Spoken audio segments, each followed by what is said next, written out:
Guys, at the top of the program, as everyone's getting here, I got to thank Bob for all of his efforts. I mean, we worked as a team with John Norton and Lisa Pollock as well. But Bob has been in the commander seat with all this Zooming and live streaming, ensuring that we had something set up that people could access.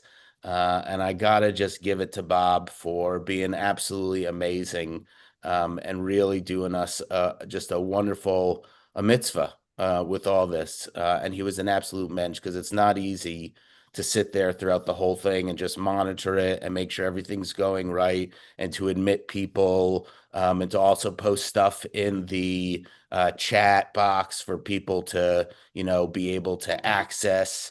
And Lisa did all this as well. It's not easy on top of live streaming it. Um, you know, it's uh, it's a big responsibility to do it. A lot's riding on that. And so I want to thank Bob and Lisa for taking those reins and enabling us to really kind of produce this and broadcast this in all the ways that we envisioned, that we wanted, and that were just everything we needed as well. So thank you, Bob, and thank you, Lisa, and thank you, John, for enabling us to be able to do that. I wish there No. were a particular blessing like the Sheffield for it because you enabled us. Well, Um, thanks, Noam. I just say that anybody else who wants to learn about how to do this stuff, I'd be glad to teach right, them too, right, right? right. But thanks, and it was an honor to, to just participate and be able to attend all these great sessions we've had, and there'll be recordings of everything too. So thanks very much. I appreciate that. Welcome, brothers. I'm so glad so many of you could join us again for our open men's gathering across time zones. It's really lovely to have you here. This is really what International Men's Day is about. Today is officially International Men's Day, and we wanted to be able to set everyone up for success going into International Men's Day. And so that was the plan today. There's no formal programming post this. It's really just us coming together to share our thoughts and experiences for the last couple of days, and also to envision what this might look like in the future. This was a really just, I think, a beautiful endeavor, part of our team. We came up with this idea a couple months ago, maybe not a couple months ago, over a year ago, because we wanted to lay enough groundwork and time for planning for it. And when our committee formed, everyone was behind it, and there was a lot of excitement about it too. I want to share the marketing as an example to everyone, so you can see what we've got. And I'm sure you saw it before, but I wanted to tell a story for a second. Please just, you got all the, necessary marketing up here about, what this is about and all that stuff. But I want to take a look here at all the partners that we had going into this. Not all these partner agencies had speakers, but all these partner agencies supported what we were doing, signed on to what we were doing, wanted to lend their name and their voice to what we were doing, and help push out the marketing for what we were doing. And so I was really touched by all, just like the organizations that wanted to join on. I'll read through the list: Women's League for Conservative Judaism, Men for Choice, the Safety, Respect, and Equity Network, the Rabbinical Assembly, Masorti Olami, the Jewish Community Mental Health Initiative, United Synagogue of Conservative Judaism, Jewish Women International, Jewish Orthodox Feminist Alliance, and Menschwork. Um, this is, I mean, it represents a great deal of the Jewish male experience, right, between us and Menschwork. Um, and it also represents a great deal of the women's organizations out there that are leading the Jewish women's community. On top of, our affiliates and our brothers within the conservative movement, and then other organizations that are good to have connections with as well. Um, we had a wonderful lineup of speakers. I was really touched as a result. And I was glad that we were able to take in speakers from our own community and use men from within FJMC as our panelists. I believe that was a good, idea to market the whole thing in terms of our own internal investment, and added a necessary voice to the conversation, which was FJMC's voice. And so, our opening conversation was, what does it mean to show up as a man today? necessary conversation where we heard about self-leadership, we heard about parallel leadership between generations, and we heard about reaching out to one another and also what it means to be an upstander, an ally, right, to those who are vulnerable. And this was a broader conversation that touched on all those that actually led the way to the rest of the conversations that we had.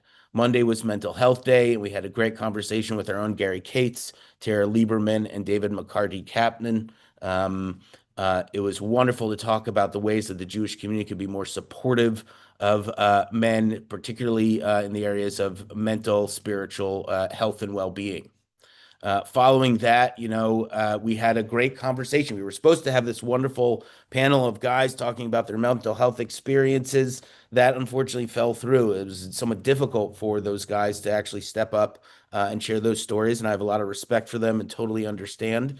So this kind of morphed into a last minute support group, our men's sharing circle. We had 8 people there. Lisa was also in attendance. It was fantastic, and everyone just kind of shared where they were coming from at the moment. Some guys shared grief, other guys shared questions. It was really just a wonderful, sacred time. And we didn't broadcast it or record it because we wanted it to remain sacred. But pointing us to, knowing that programming for International Men's Day doesn't only have to be kind of, in the abstract, theoretical, cognitive based or mental, conversations. They can also be heart based and relational based as well. So that's something important for us to take into the future. We had 4 great speakers on Tuesday, kicking off the day about being a partner today with Men for Choice, Orrin Jacobson, Rabbi Ellen Woltz Fields of the Women's League of Conservative Judaism, Rabbi Oliver Joseph, and Rabbi Oliver Sacks, who all lent different perspectives to this conversation. So it was varied. To be honest with you, I think we had one too many guests during that conversation because that kind of limited things, but nonetheless, it was still intriguing. And then finally, concluding International Men's Day's formal programming, we had What Does It Mean to Be Jewish Men and Committed to Allyship and Equity. And this conversation was absolutely fascinating. It gave us a chance to really engage in very real world concepts and things that are going on right now in current events that impact Jewish men in the Jewish community. And with the SRE network and with Jerry from our inclusion committee, and then with the Jewish Feminist Orthodox Alliance, we had a really well-rounded and thought-provoking conversation. Which brings us to today, gentlemen, our global meetup. I'm really curious to know of your experience at International Men's Day. I can post the what's it called, the evaluation form we have in the chat box, so you can fill that out if you like. But I'm really curious to know what of your experience and what are the things that stood out for you during this experience, and what was it like for you? I'm really just kind of curious to know any thoughts that it spurred and any provocations that it may have led you to. So the floor is kind of open, and I want to do this respectfully. So if anyone has something to say, just raise your hand, put it in the box, and Bob and I will get you in an orderly fashion, or put your name in the or question in the chat box, whatever is on your mind. But now, it's time to welcome you all to the fore, and I'm grateful that you chose to spend your morning and your early afternoon with us here. So, whoever would like to share first, please just raise your hands, gentlemen.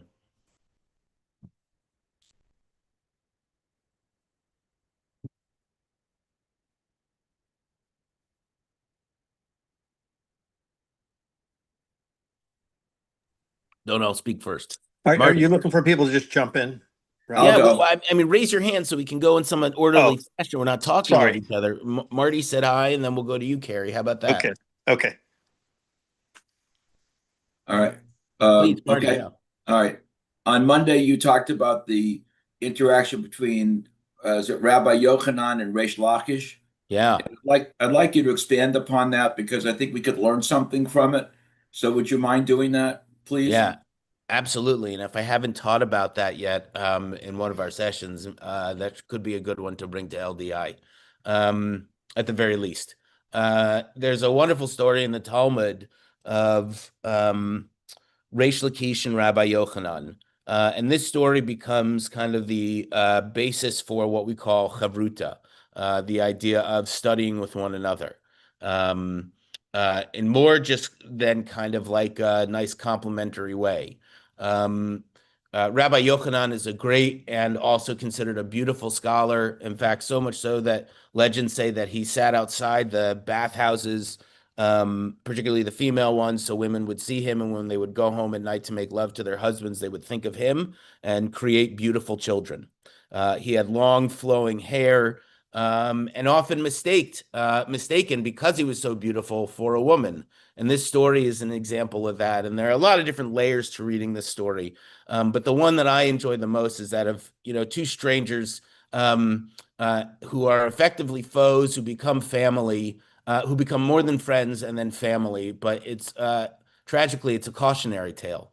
And one day, Rabbi Yochanan is bathing in, I think, the Jordan River, and Reish Lakish, who is known equally, in parallel to Rabbi Yochanan, but as a thief, right? He's like the Danny Ocean of thieves, like thieves. He's just a really good thief. He's like the master of his thievery, and he sees Rabbi Yochanan bathing in the Jordan River from behind, and he thinks he's a woman, and so he jumps in after him. And realizing that Rabbi Yochanan is actually a man, he turns and says, your beauty should be used for women. And Rabbi Yochanan, remarking what it took for Reish Lakish to leap into the Jordan River, right, says, your strength should be used for Torah. And he says, like if you leave, Rabbi Yochanan says to Reish Lakish, if you leave your thieving ways and study Torah, I'll give you my sister in marriage. So Reish Lakish is like, okay, that sounds interesting. And he studies with Rabbi Yochanan, and he goes into the Beit Midrash and he studies, and he becomes just as good as a scholar in the Beit Midrash as Rabbi Yochanan, which is like a big deal. And they're sitting and they're studying one day, and it doesn't go into great detail about this, so you have to infer a lot, but this is what I gather. They go into study one day, and the conversation is about how do you know when a weapon is purified? And Reish Lakish gives, a couple of answers, and Rabbi Yochanan kind of responds by saying, something like, a thief really knows his trade. Right. So if you can imagine Reish Lakish's perspective of like, I've left that behind. I'm now this great scholar, and all you're doing is you're reducing me to my own past. Right.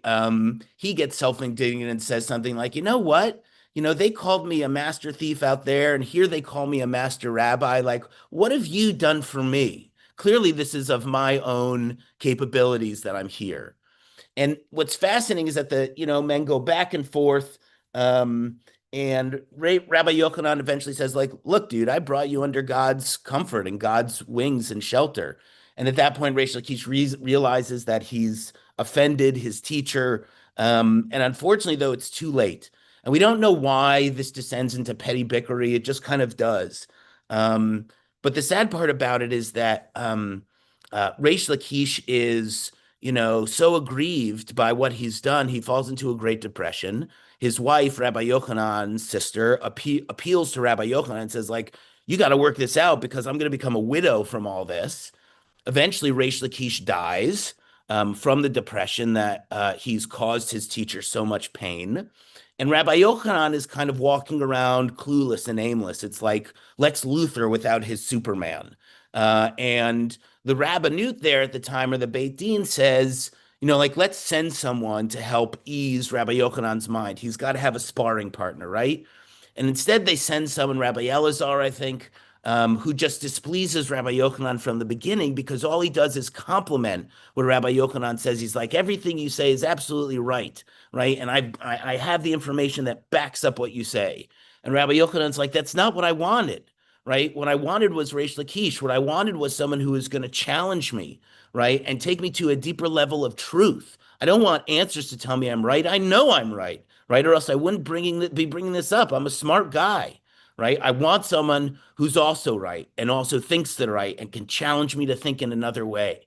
And unfortunately, he goes mad from this, and the rabbis actually pray for mercy on his behalf so that he dies.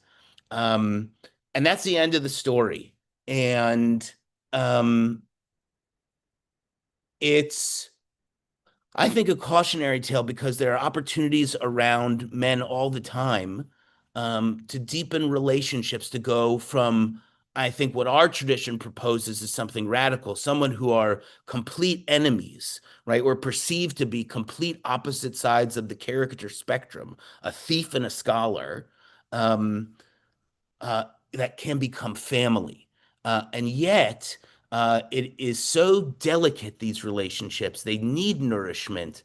They need outside time from the Beit Midrash, from the head stuff to do the hard stuff. So you don't mistake people for their past and realize who they really are in the present and love them for that, if they are lovable, right? And uh, I think it's tragic because it speaks of what men really need, right? We need brothers, right? We don't need, like, fathers are great and grandfathers and elders are great, but what we really need are brothers, people who can help us step outside our own reality, who will be there for us and support us like brother in arms, but will also challenge us to say that I see you, I know you, that's not the best in you, or I know that you've seen better times and you have beautiful strength in you and you're going to get past this difficult moment.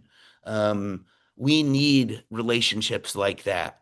And sometimes, because relationships are delicate, tragically, they fall into misuse or lack of use entirely because of men.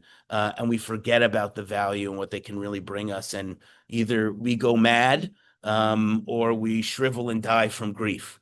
And that's true and borne out in the statistics in terms of men's mortality in relation to women.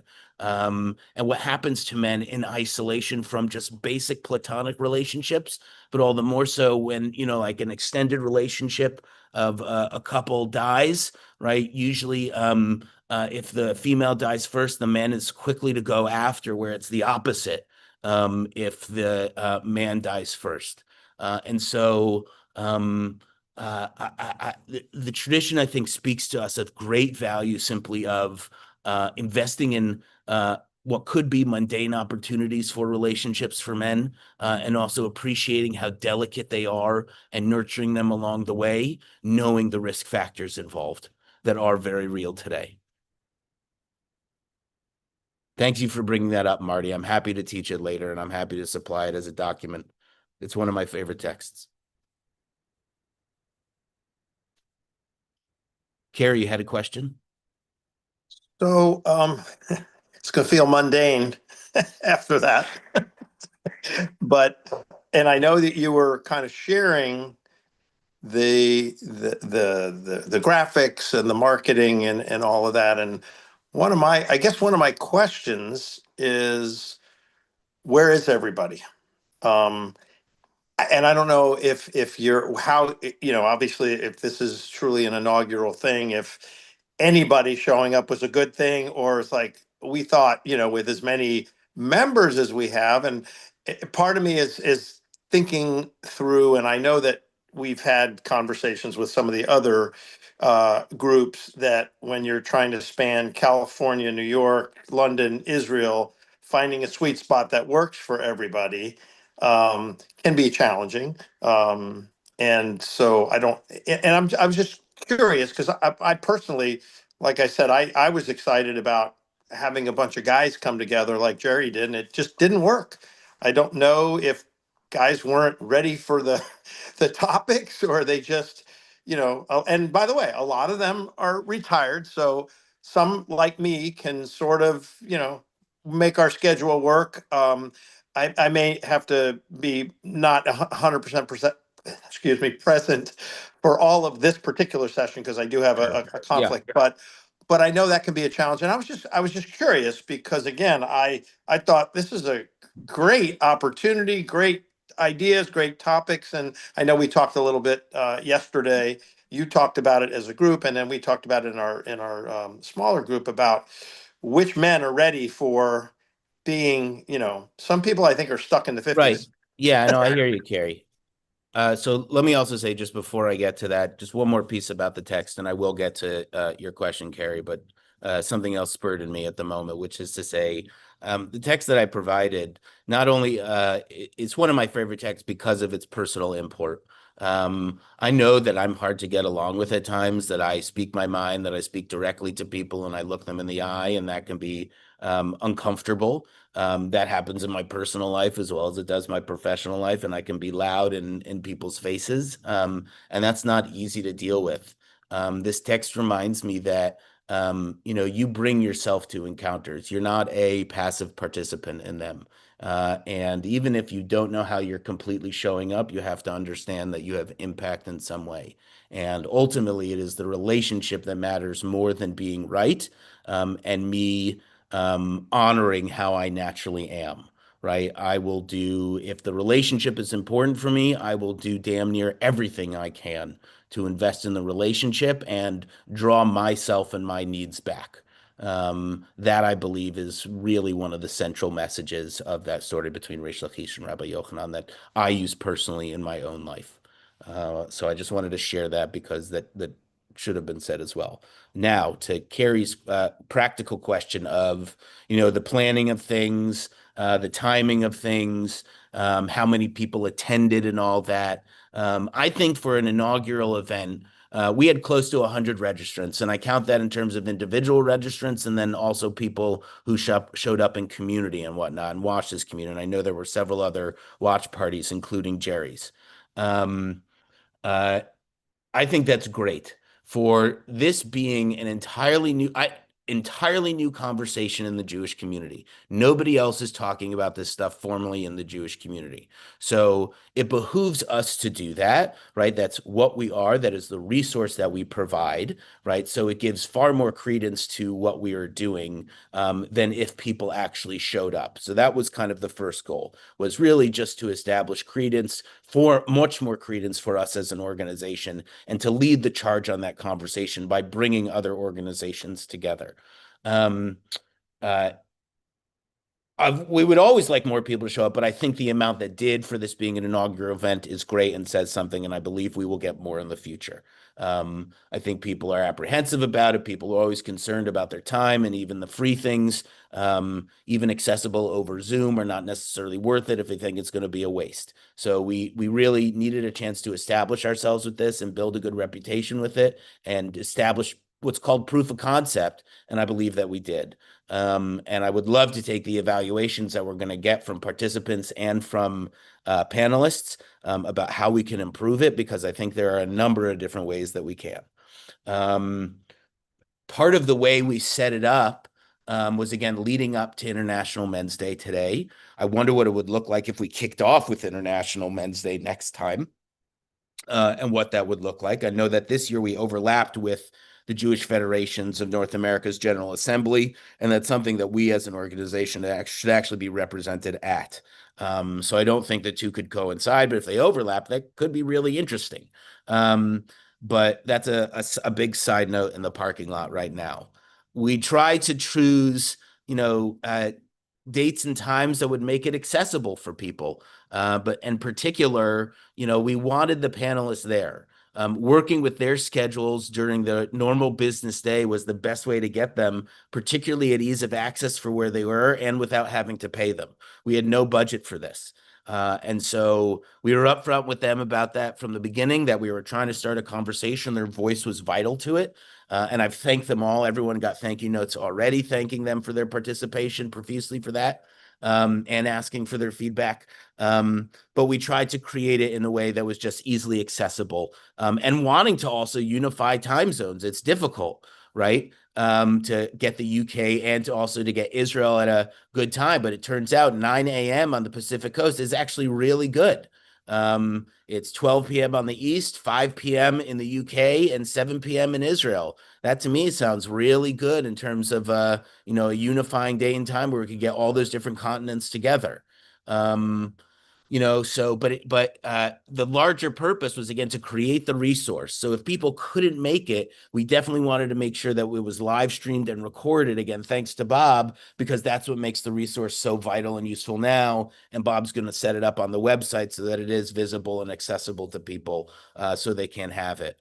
And should anyone ask, like, where's FJMC on this stuff, on the idea of being a man and showing up in general and being a partner and getting mental health services and allyship and inclusion and equity, and all that stuff, you can point them right to these resources just to say, we're leading the conversation, particularly in the Jewish community, about that. And I believe we accomplished that goal beautifully. Thank you, Carrie, for reminding us of those things, and reminding us that these deliberate efforts, right, have real beautiful impacts. Yeah, and I know you mentioned the website is, and forgive my ignorance, will there be, because I actually sent a couple people to the YouTube live stream. Will they be on a YouTube either page or a Facebook page and kind of in a form of reel or somewhere that, or will they just be on the website? Where will they be if somebody wants to watch? Bob, can you answer that question? Yeah, I mean they're already on our channel on the YouTube. They were all recorded, and it takes like a day to process them for them to appear on YouTube, but they're on the FJMC channel Good. already, the ones. Okay. And then I'm gonna put a page on the website that embeds all the YouTube videos in one place. So, but they'll still be there on YouTube. They're all on Facebook too, on our FJMC HQ. Great. So the recordings of all these events are already live, are already online. There. Great. If I can add, and then I'll turn it over to Jacob. One thing from my perspective, having attended all the sessions and heard the speakers and got to know them a little bit, I'm already LinkedIn friends with or LinkedIn connections with some of the speakers. Okay, and I think it was a great opportunity for us that is going to serve us into the future, partnering with these organizations that are now resources, that are now that when we have to do, I'm as a VP, I have HMV, I have inclusion, other webinars under me, and now we have more contacts that we can really hopefully will be resources for us to continue partnership with. And I think they were really impressed by the sessions, by the way Rabbi Noam led them, and so I think we showed a really good image to these other groups, especially the way Noam expressed that we had Jerry, we had Johnny, showing the depth of our volunteer leadership and commitment to these issues that we discussed this week. Thanks, Bob. Thank you very much. Let's go to Jacob, and then it looks like David Kaplan wants to share. Jacob, you can unmute.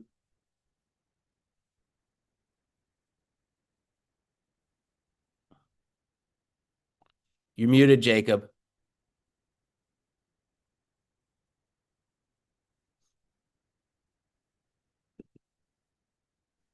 There you go.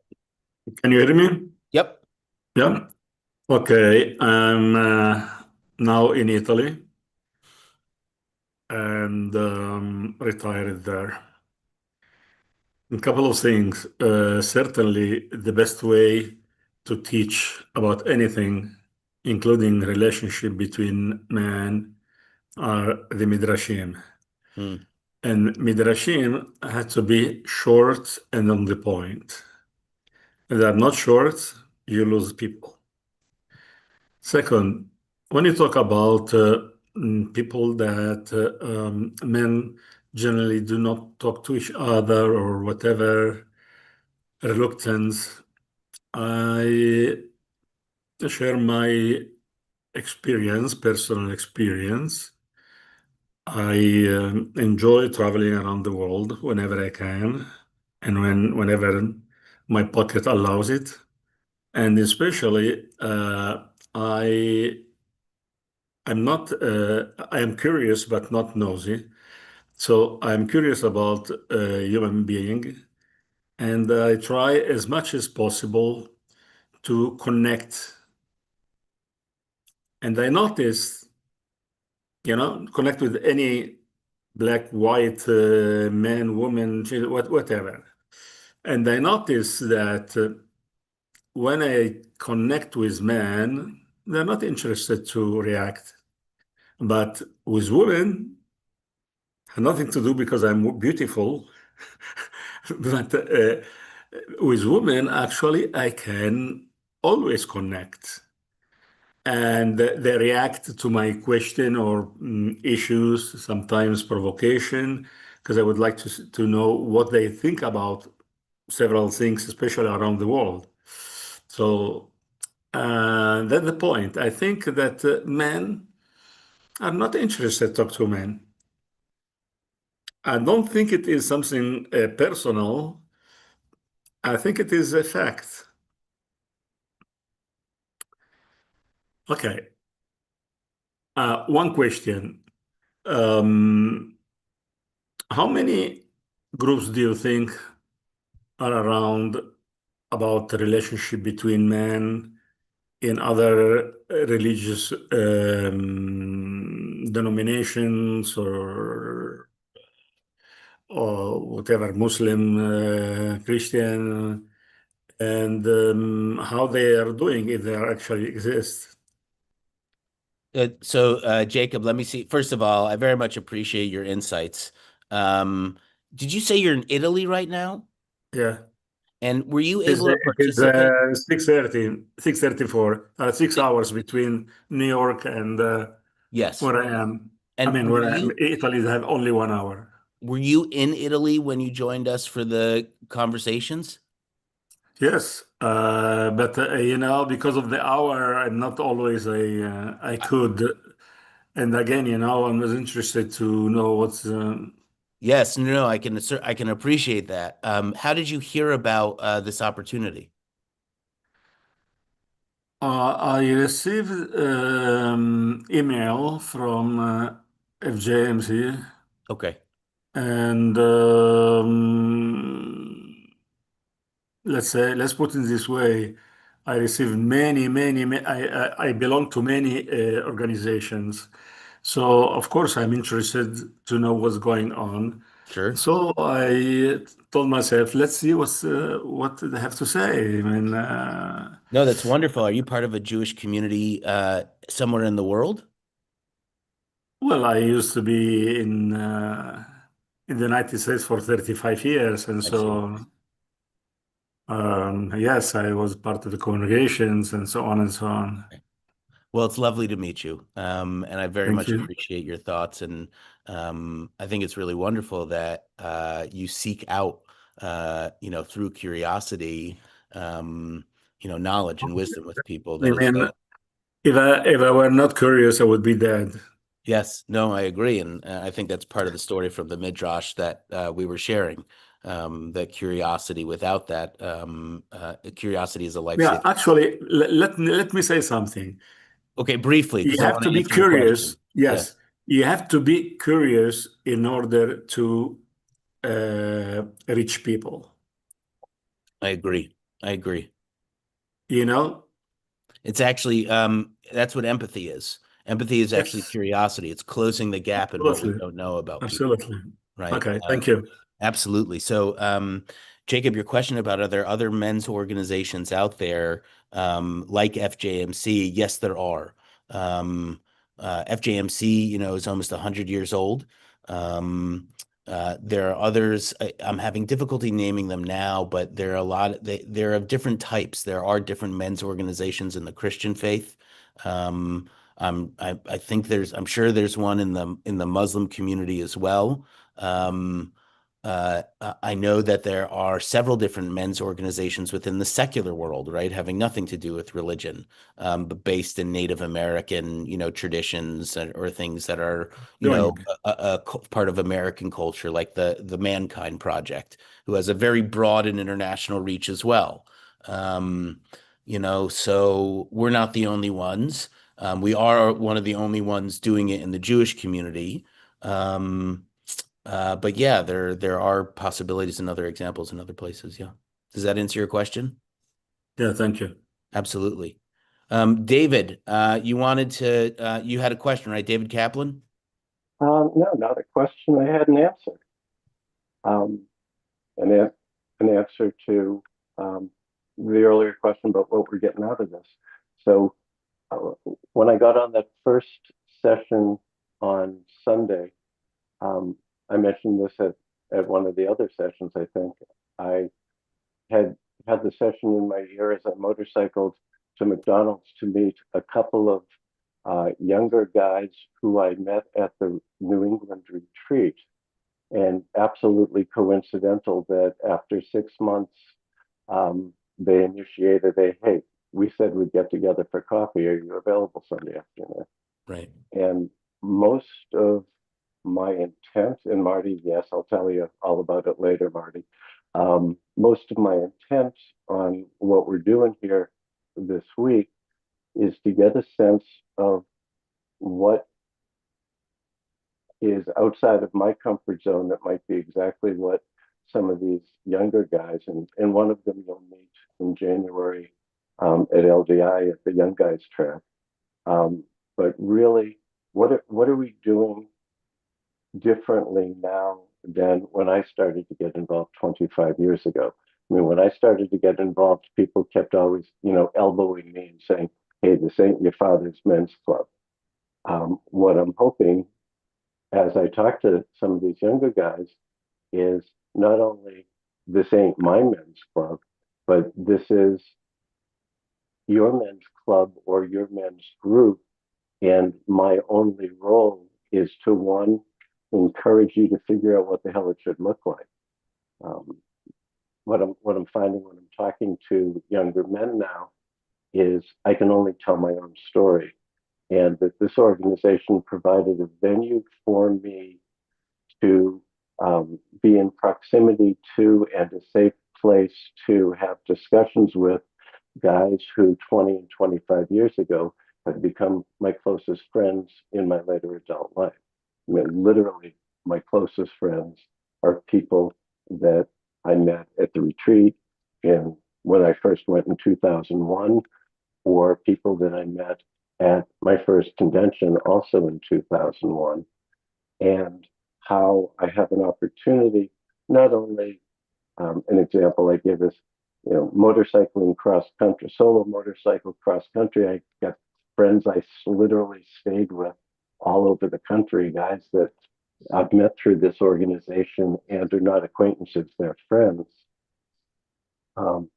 as well as a group of friends who I know have my back and I can talk about any topic that I need somebody that I can trust, that will not yes sir me, will give me feedback if I'm throwing shit at them, and will encourage me when encouragement is in order, and that the out the I don't even I'm trying to find the right word, the result of my participation in this organization is what's of value, not the design and model of the organization, which is continuing to morph and much more so in recent months. Right. It's about belonging and involvement and presence more so than about what it actually looks like. Yeah, And you can allow that shape to take its own level. Yeah. Yeah, let me just wrap that. Yeah. That my jumping into these calls has been specifically to get a sense of what language I can use to replace the image on the screen in front of me, which is mostly a bunch of guys who look a lot like me, to hope that it'll be mostly a lot of guys that look like you, Noam, and my kids who are, within a 5 or 10 year range of yours, because I forget how old you told me you are, but it's a good start. I'm 25, so I'm 25. Yeah, right. Thank you very much, David. Very much appreciate that personal and detailed answer. Thank you. Bruce, what's on your mind? Welcome, Bruce, International President of FJMC.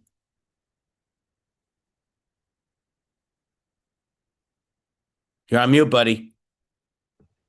Okay. I was busy lowering my hand. I forgot to unmute myself. I just wanted to make a comment on an interesting point that Jacob just made, that he has trouble connecting with other men on an individual basis, and myself included. I'm also guilty of this, as my wife reminds me. You only gave like a one sentence answer when somebody asks you a question. And like I think it's incumbent upon us to learn how to not only just answer a question, but to continue a conversation. And I think might be interesting to have a class on how to continue a conversation so that you're not just giving a one word or a one sentence answer. And when you're connecting with somebody, like, how do you continue the conversation? And I think that's important to find that connection is where do you go from, how was your day, or something ridiculous like that, or you know because the person's going to say, oh, it was fine. Well, what's Right. the next sentence, right? So I think that's an interesting point that Jacob made, is try to find out how you can make those continuing connections. We do very well on a group basis. Hearing Men's Voices has been fantastic on a group basis, but on an individual basis, men tend to give one word or one sentence answers, and that's the end of the conversation. So Yeah, I think it's fascinating that you bring that up, Bruce. Uh, what it would be like if men's one-on-one conversations were more like the HMV conversations that they were having, that would be a real miracle. And in some ways, like, Jerry brought this up yesterday in the conversation that men really do need to be led. It's so interesting. They really need to be engaged in some type of deliberate structure. Jerry does a lot of that heavy lifting on his own with the J-Men thing, or needed to, at least at the very beginning, right? Getting the guys to his place, he needed to organize that. It wasn't just going to happen. Women are very different. That was kind of the point we were trying to make yesterday, that like, for every one Jewish men's organization, there's probably 8 or 9 Jewish women's organizations or more. Women just do a great job organizing and taking action. And it comes from their conversations with each other, because that's where they're bringing it up. And it's not in like women's circles. It's in like they meet someone on the bus, right? Or they meet someone in shul. And it's really fascinating. I think there are two cultural things at play. Or three cultural things. One is, I think men happen to be far more introverted than we give them credit for. Far more introverted. And the only way that really breaks down is in the other company of men, or when someone else gives them real permission to not be that introverted. I think culturally speaking, we also haven't been just trained, right? Educated really is the right word, about what it is for naturally men to have those conversations. I don't think our fathers did a lot of it. Those tend to be very special occasions where they sit us down, as opposed to over breakfast, right? On an average Wednesday morning. And to us, that says like, well, it doesn't really matter what's going on in your day. It doesn't really matter how you're feeling, right? So just give them the basic report. Um, and I think there's also another element of it too, which is that, you know, if you're going to look at us from a real, just kind of like biological perspective, being a soldier or being a hunter is not really someone who speaks their mind. And I don't like looking at men entirely this way. I think we've evolved beyond that. But if we are holding on to some of that kind of genetic code in some type of weird spiritual way, I think it says something that like we are just loyal soldiers. If our wives ask us to do something, we do it, right? We don't get an argument because we don't think it's worthwhile to give an argument, or we don't think it's right to give an argument, but we are dutiful soldiers. And we want to be seen as dutiful soldiers. And so speaking our minds often and veering from what's expected of us in that circumstance, I don't think is something that comes naturally to us. For as much as women are told you got to always be angry, you got to always be happy, you got to always be smiling, you can't show how angry you are. Men have been showed a different script, which is anger is the only way you can communicate things. Otherwise, it's one word answers. And I hear what you're saying, Bruce, because what we offer is really vital in bridging that gap. And we've got to find other ways to making other men aware of this stuff and saying we have the tools to help address those things. So thank you for bringing that up. Benny. Yes. Well, first of all, I'd like to congratulate you for doing a great job Thank from you. Sunday to Wednesday. I was deeply impressed, not to be surprised, but I still was impressed of the width of the different panels and the great conversation that came out of that. Thank And I you. think it also confirms a little bit about FJMC, we are doing parts of this already. And I think what I got out of this that stuck out is that we kind of just have to kind of do more of it. And I thought to myself that, boy, what a nice opportunity maybe to use some of the panel members as a collaborator to say, what if we want to take it to the next level? How do they see what FJMC can do? So we can get that like a fresh view of it, because the way they presented it and the way the panels was constructed, even with our own members, which I thought did a great job, all three of them, was to kind of they can be our allies, right? We talked about allying yesterday, and I mean they can be FJMC allies in the sense that help us to go and let other people know that we exist. Because I think what works against us, in my opinion, is that the communication to each member is lacking in a sense. They are not aware of all the widths and the breadths and what can be done inside of FJMC or inside of their men's club. So if we can find ways that can like a cascading a way of getting the message out, that's one thing, but also taking advantage of this now that you have created this platform that we stand on to take it up to like HMV, call it 2.0. I like that kind of analogy, but to make it wider and more addressing than the new streams that we have in our society. And I felt that one thing that came clear to me is that we got to be respectful for cohorts. That what David Kaplan says, people or guys like me, but we are not guys like the younger guys anymore. We are kind of now the baby boomers, or we are the elderly, so to speak. And we have to recognize that if we want to get the younger people in, we have to find ways to get them engaged and help us to kind of bring them in a good way. And we are doing some of that already, but we need more support in that. And I think this was a good beginning in that conversation. Thank you, Benny. Just two things. I'll go in reverse order. Yes, there is always a concern for younger leadership, right? And how we also honor and respect our elder leadership is of great important value too. But I do also want to say this isn't only generational, right? This is about different ways that people approach Judaism, right? And approach community. And for the longest time, we have a historical record of being involved in the conservative movement. And we know that the conservative movement isn't monolithic in terms of its approach to Judaism or the type of followers it has, right? There's a broad spectrum from Orthodox to Reconstructionist even that touches on parts of conservative Judaism. And yet we also have to be a resource to all men connected to the Jewish community. So how do we open our doors in that way and make space, right, for them to feel like they can belong and be part of our community, right? Men who don't observe Shabbat in the same way that we all do. Jewish men who are married to non-Jewish women, right? And want their children's identity to be counted in the community because they're actively involved in raising Jewish children, right? And not being dismissed by mainstream institutions. Jewish men of color, gay Jewish men, all right. What does it really look like to create that space is what we're talking about as well. And we can do that through the networking we've done and the collaborations with our partners. Dr. David McCarty-Kaplan reached out and said he wants to be involved in the retreat in some way, and he could offer us a great deal of credence to it by providing, certain sessions that men find really valuable. And also, Bob was there when we started our conversation on Sunday. Jewish Women International, they've had a relationship with ZBT, the oldest Jewish fraternity.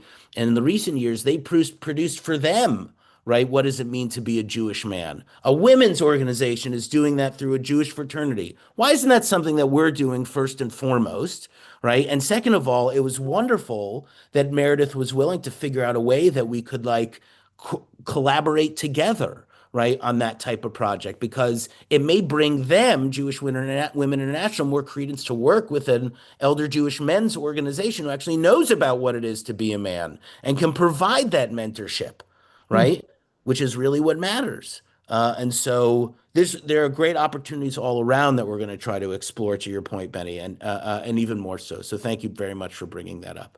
Miles, what's on your mind? So two comments. on two different aspects of what we've been discussing. I want to get back to what Bruce raised and Noam, what you said. Just kind of a personal reflection. There's never been any doubt that I'm an introvert. I think, Noam, you said a lot of guys don't recognize that. It's always been my personality. But as I've somehow gotten involved in climbing the ranks of working in my synagogue and working in my men's club and then working with FJMC, I realized that I have to kind of break the barriers. And I was introduced to the book, How to Win Friends and Influence People. And that taught me a little bit about how to hold conversations and how to go beyond just one sentence answer. And that might be a good resource for us in terms of, how we can teach men to be able to kind of reach out and not be stuck by the boundaries that your personality imposes. No question about it. Bob and I were just talking this morning about putting together a book list of valuable books and resources. So that book could definitely go on it. And then also thinking about, like, how do we create that, right? And there's all this space out there by which we could be a valuable resource for men in their own interpersonal relationships. I mean, I think it would be fascinating if we could find a well-respected relationship and or sex therapist to come and offer a lecture on what does it really mean to communicate with your partner, right? I think that would be hugely valuable. We could have couples show up, men and women, right? Broadcast it live. We could probably even charge a little bit given the name, right? If we could find the right one. Like if we could get an Esther Perel or something like that, someone whose voice is incredibly valued, we would be leading a conversation in relational dialogue that would be really practical to people that nobody in the conservative movement seems to be interested in.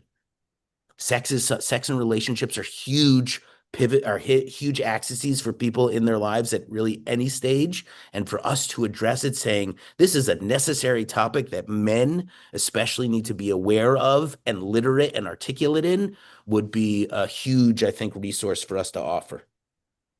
But that could be in parallel to teaching relationship building among men. Exactly. So my other comment is, as I've been watching these webinars over the past few days, I hate to say it, but a lot of it, I'm thinking to myself that I'm not sure how much this really applies to me. And so I'm thinking that, sessions like the second day about mental illness and what men need to do to be present and to be allies, I think the challenge for us is how do we get the right audience to see those sessions, right? It's like, the guys don't know what they don't know. So the ones that may need help with mental resources or emotional resources, how do we identify them and motivate them to participate in some of the things we have?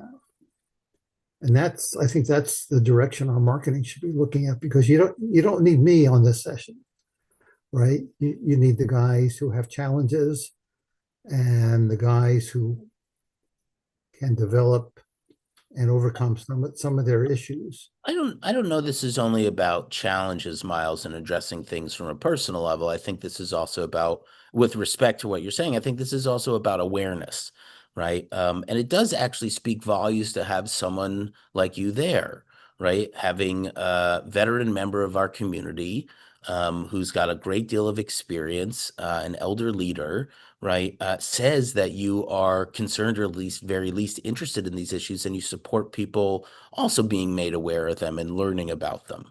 So yeah, there is a personal element, but there is also more of a communal thing too. Right. I guess much of what I've heard reinforces what you've already been telling us over the past couple of years. And right. So it's not that I may necessarily have learned something new, but just sort of increase the awareness about the size of the issue, different demographics. Right. I think that's partially what partnership is all about, right? And hopefully the marketing that they'll do next time will get a bigger turnout because those women's organizations, I'm willing to bet they all have husbands, right? And it should be sent, we should be using the members of their organizations to communicate with their husbands.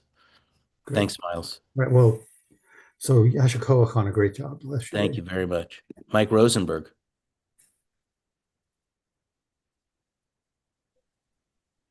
Okay, so I have a few comments.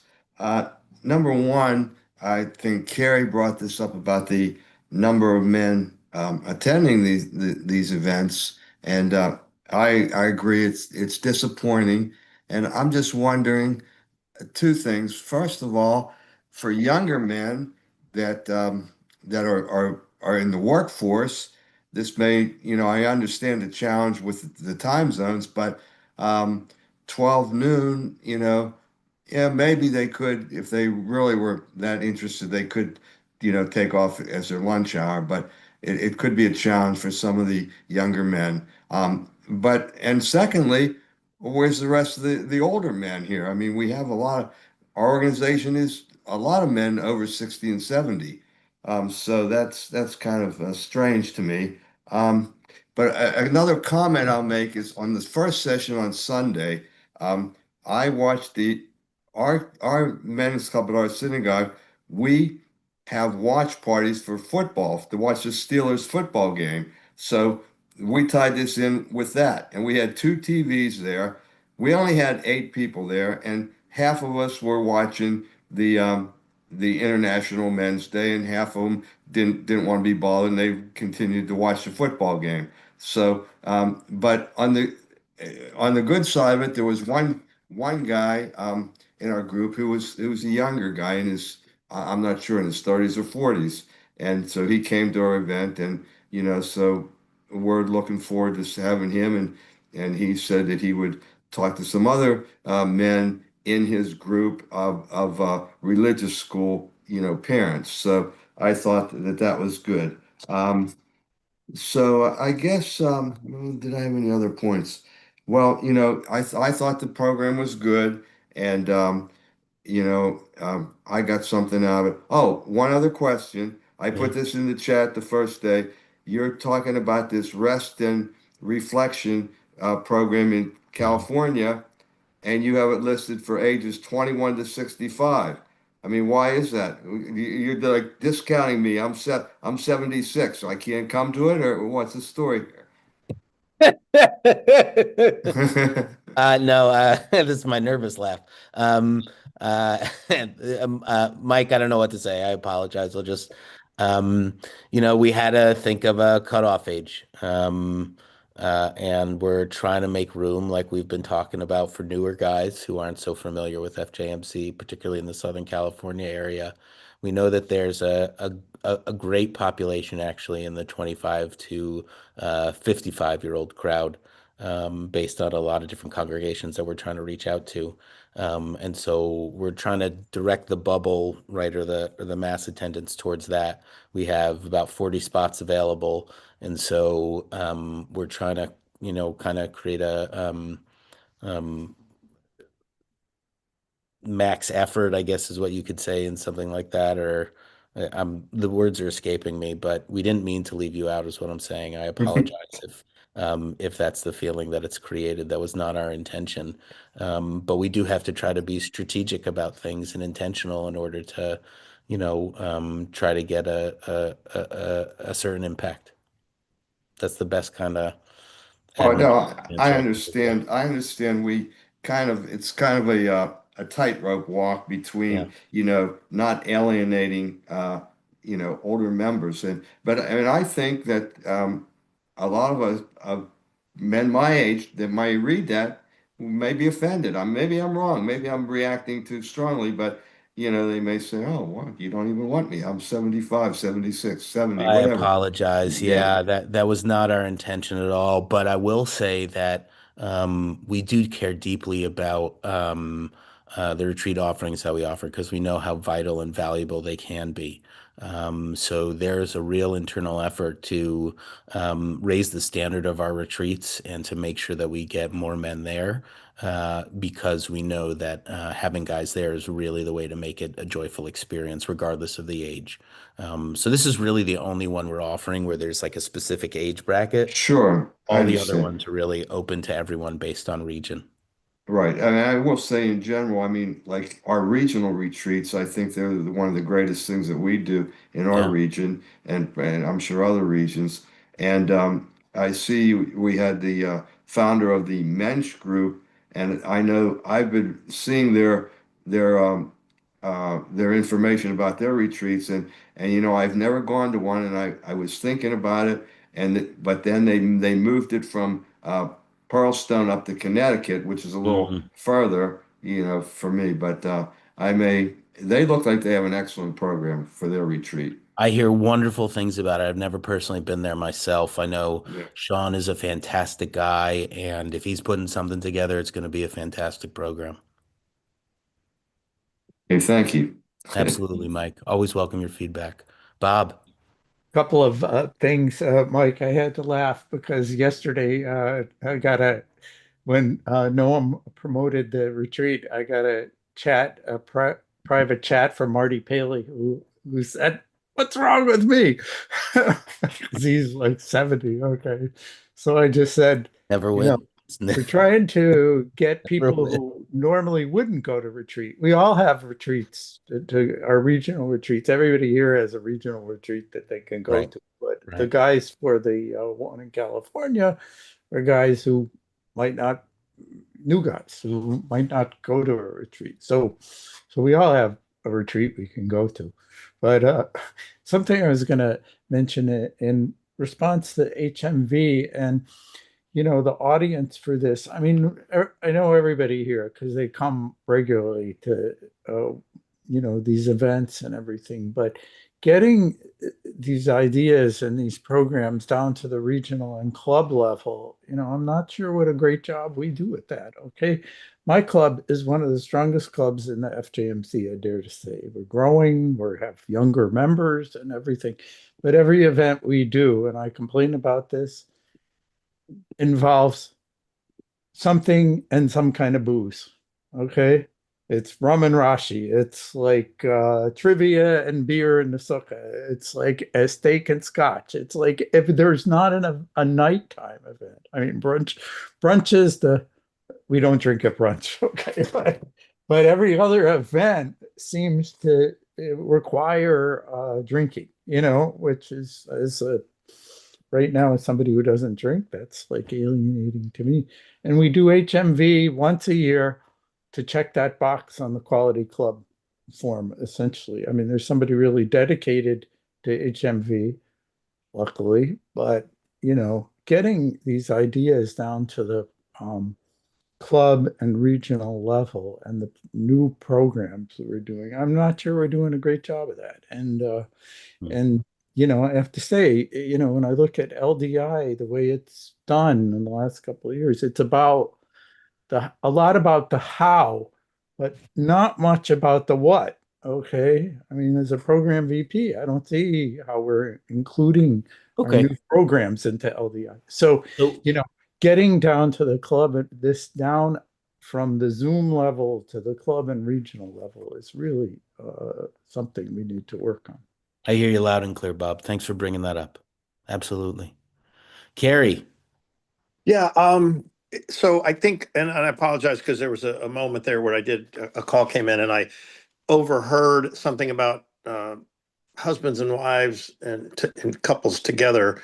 I don't know if I heard that right or Yeah, so not, but I will tell you, there were several of these where I was like, because my wife works from home, and I'm like, you might not so much the where we were like yesterday afternoon. That would have been not Tuesday afternoon, would not, or Monday, whatever the afternoon where we were just kind of having as I used to call it as a kid, a bullshit session or a bull session seemed to be what that felt like on Monday afternoon. But some of these the guest speakers, the CEO of this women's group and that women's group. I said, you may want to sit in and watch and listen to this because I think it was, she actually even made a comment when I said something about, so were these women telling you how they want men to, talk to them and be with them? And I said, not exactly, but some of the stuff I think would almost be as beneficial as not just guys,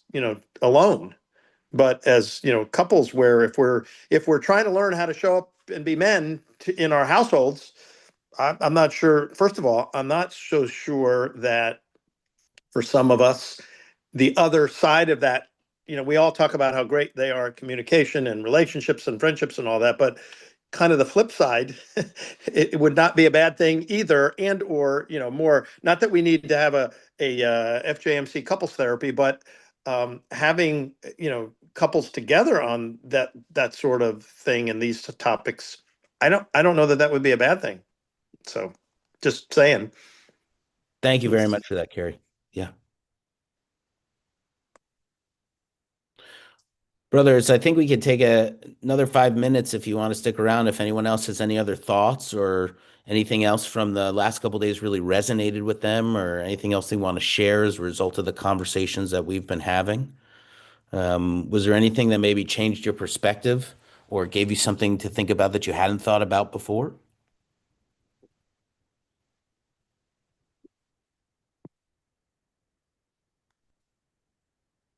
Danny. So I listened to pretty much all of them, and whoever was concerned about the time, you could just watch it on Facebook at night. So the whole thing is available. So here are my thoughts. I think I'm always a cynic, especially to be totally transparent and honest, especially about these things. And I thought they were pretty good. So that was, I was pleasantly surprised. I thought all the sessions, I particularly like the session with Gary Cates. That really resonated with me. But I want to talk about what Bob Watts said. So I also have a very big club, very active club. We have more programs than we have time for, and big shul. And I can promise you, except for Marty Paley, that no one not only that no one even knows about, like, that we do this stuff. Okay. So I think, and I was thinking about that. And so that's incumbent upon us. Now, maybe Bob, you communicate all this stuff and get like a blank look. We don't even communicate this stuff. So for those of us that really drink the Kool-Aid and are really involved, I think it's upon us to tell people, because I'm telling you, the average guy who checks the box on the membership belongs to FJMC doesn't even, well, actually, when I wear my tallis, the nice tallis, then what is that? They don't even know what FJMC is, let alone what we do. And I'm not talking about Richard Gray and Bob Reitman and, the guys that are really involved that belong to my club. I'm talking about so-and-so, the average guy that just comes to stuff and, be a drink. It doesn't matter what it is. So I was just thinking about that comment, and it's really, really true. But we've got to talk about this stuff, because I can guarantee you there's a lot of guys in my club and in every that would like this. They would really like this. Not all the guys, maybe the minority of the guys. But there are men out there that would really get a lot out of this, because not everyone's different. Different strokes for different folks, right? And I can think about the people in my shul and in my club that would really like this. So Danny, that's the thing. I think there are wonderful possibilities, and I think we should try to be inclusive of all the interests of all the members in our community. You're right that, like, we tried to hit some of the kind of greatest hits of topics that I think are really important, in general to men right now. But we didn't talk about fatherhood, right? We didn't talk about intimacy. We didn't talk about career stuff or actual physical health or anything like that.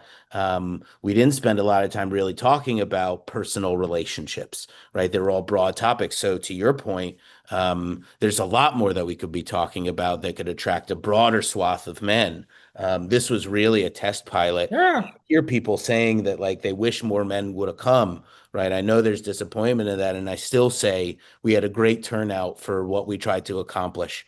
And the resources will be there, digitally speaking, so that people can, access it later on. So I'm really excited to Yeah, see and I think that's what the it could really look like. important point. Unfortunately, I'm not working. I hope to be very soon again. Yeah. I can tell you this would, if I was working, this would be the last thing I would even think about. You're working. Right. You're not, and most of our, let's just be real, right?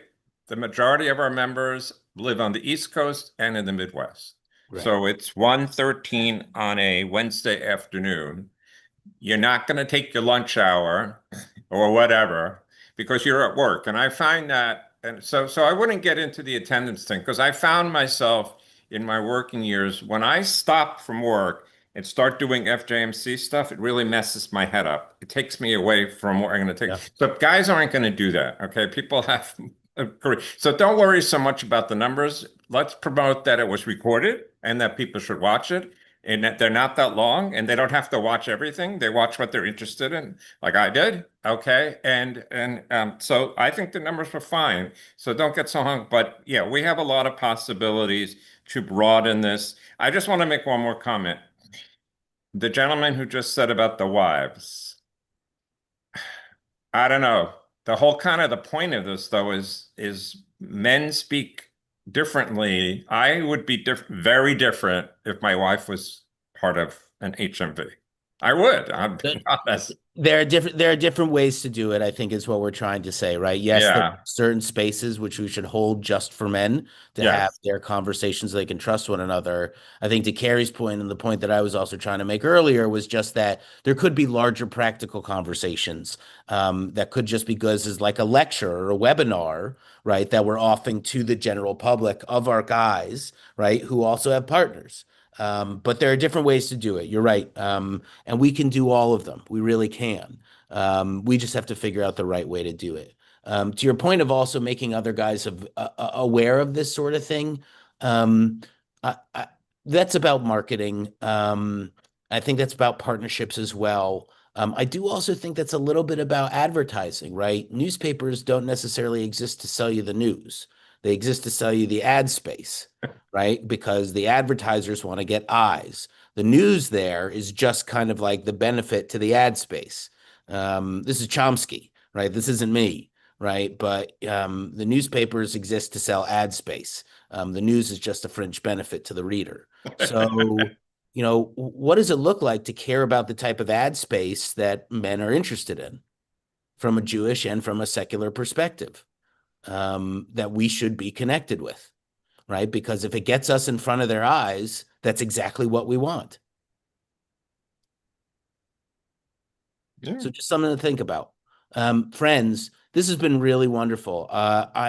Brothers, I want to thank you so much for all your participation from Sunday through today. We had an average, I would say, of 25 to 30 people at every presentation, every conversation, with the exception to the Monday afternoon support group. And the size there was perfect.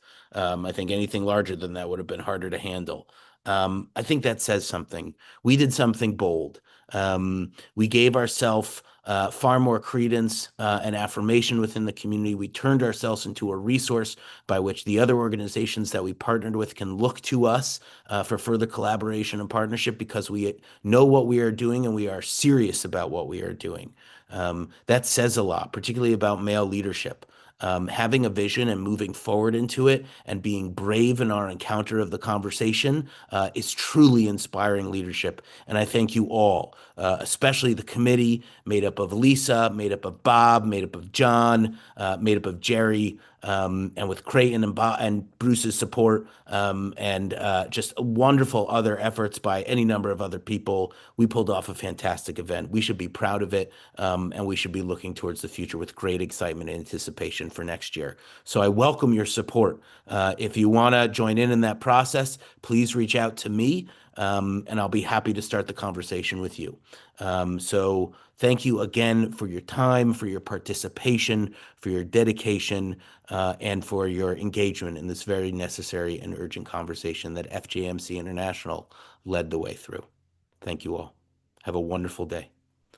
Carrie put a question in the Oh, chat sorry. about What? the 1:30 session. Did I miss another announcement? No, you're talking about the one on Monday? No, Today. today.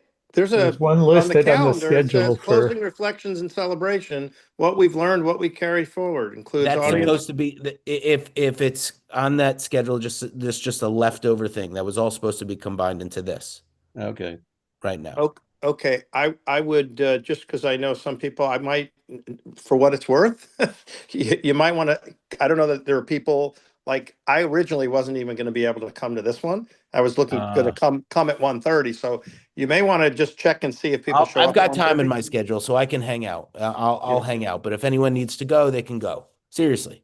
So I'll hang out. That concludes, I'll say, this first part of our session. But if anyone wants to hang out for longer, I'm happy to be here. I'm not going anywhere. Okay.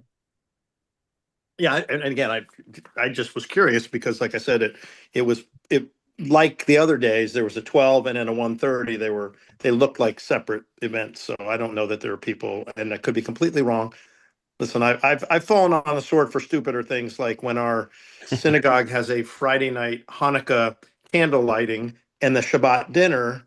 Last year, I made a big point of saying some people may come, and just for the candle lighting, the menorah lighting, shouldn't we have like donuts or something for people that aren't staying for dinner? Right. And I made a point. I went out and bought them all, and I think 2 donuts were eaten. I said, I'm not going to worry about that again. No, you're right. It's on the calendar. It So, is. it's It a is. great point. So I will stick around. I'm not going anywhere. So can we keep talking to you? Yeah, please. Yeah, I Let's want to keep know what talking the about music. this. I was Great. looking forward to hear the So music. I wanted to mention to you that, because these guys again won't fill out evaluations, but I just wanted to share with you that one of the guys called me after the Sunday session and said, I can't remember when I've ever been reflective like this. Hmm. And again, it's this guy shallow stuff that we tend to be. And so he was so appreciative of, I don't know, he didn't say like, you just cracked the ice for me, but he really thought that session gave him a new insight into how he can be, right? And this is a guy who just always jokes back to you when you say something, that kind of guy, which is normal for us, right? Just to joke with each other. And he said that reflective. The other reaction that I wanted to share with you was a guy who walked out of here with a face that I just didn't typically see on his face, And so I called him the next day and said, "Hey, how you doing? What's new?" And he's crying. He's crying on the phone to me. Oh. And what's he saying to me? "Oh, don't worry, Jerry, I'll be okay." But yesterday's session really got to me because I was thinking about, am I a good husband? Am I a good father? And of course he is, by the way. But it got him thinking about his role with himself and with others around him. And he was not struggling, but he was processing. And he was crying on the phone to me, which I can't tell you when I remember a guy crying on the phone to me, right? And Yeah. so, and yet the words coming out of his mouth while he's crying was, "I'll be fine," but I'm just processing all this about myself. And so, and I called him the next day, of course, and said, "How we doing?" And he said, "Oh, I'm fine, but thanks for being there to talk to me." And all I'm saying is, I'm just giving you two out of 12 people Yeah. that were at my session on Sunday. I imagine this same kind of thing happened throughout these 4 days for some of the guys. And I want to, again, thank you for being the lead on this thing. A bunch of us helped in different ways, but you really took the concept and pulled it together. And again, I think you and collectively us really helped some guys think more deeply about themselves. I appreciate that. Look, That's what the high holidays are about, right? You go Rosh Hashanah, Yom Kippur, Sukkot as well. Hopefully something breaks through and gives you something to think about, right? That's kind of what we were trying to create, a high holiday moment for our organization that gives you something to think about. Well, it worked. Thanks, Jerry. Lisa and then Bruce. Hi, good afternoon, gentlemen. First and foremost, I want to say Yashikawa. Well done, Koa Kavod, okay? I've been with the organization, seems like forever, okay? And I've grown and I've evolved and I've seen the changes over the years from leadership to leadership and the programming and the initiatives. And I have to say, well done, okay? I'm speaking to you as a person, part of the organization, employee, but also as a woman, okay? And I know things are different, how women process and relate as opposed to how men process and relate and how we communicate. And I have to say, well done, gentlemen, okay? And I was just blown away, you know? It was an honor to be part of the committee and to help you move this forward and make it such a success. It was a team effort on everybody's part. The topics were profound and powerful, and the conversations were incredible and beautiful and meaningful. And I really look forward to the next one. And I look at success as, you know, not just the numbers, but what it means to you, because success may mean different from one person to the next. And I think this first one was successful. Okay. It didn't matter whether there were 40 people or 100 people. It was successful. Trust me on that. Agreed. Well done, guys. Thank you, Lisa. Thank you very much. Thank Bruce, you, what's on your Lisa. mind, buddy? Well, so this really has been a fantastic event, and again, I agree with Lisa, Kolha Kavod, and the entire committee did a wonderful job, and everybody did a fantastic job. What I wanted to say though is that one, this was so successful that I need to go back and watch the other videos again to remind myself it's all the power, as Jerry said, somebody called him up crying, and I'm thinking to myself, it was great, but wait, I need to go back. I need to keep refreshing how powerful this really was. You get to a certain age and things, the day goes on and a week goes on, you say, that was great, but wait, did I remember everything that I wanted to remember? So you need to go back.